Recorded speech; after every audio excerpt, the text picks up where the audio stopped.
की नाम छै बुच्ची? पप्पा क पढ़ै छी? कोन क्लास में? पहला में। ठीक तो तोरा की सब होइ छौ लिखल? की सब होइ छौ तोरा लिखल? आ सँ कोन खान तक? कबीर कान तक। आ एक से लेकर 100 तक नहीं होइ छौ लिखल?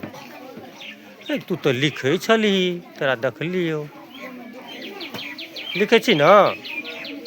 दुओ कान लिखे छी? हैं? तो दू कान होइ छौ पढ़ल? नहीं होइ छौ? आ पढ़ल होइ छौ? आ नहीं होइ छौ पढ़ल? तो लिखे तो छियो आ पढ़ल नहीं होइ छौ? लाइन में तो तू पढ़ै छी। पढ़ै छी ना? मुँह से बजी, मुँह से। नहीं होइ छै?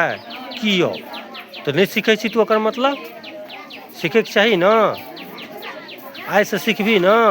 हाँ एकदम सीखिया आइ से। ठीक छै? बुच्ची तू आबी तो, तू या तो।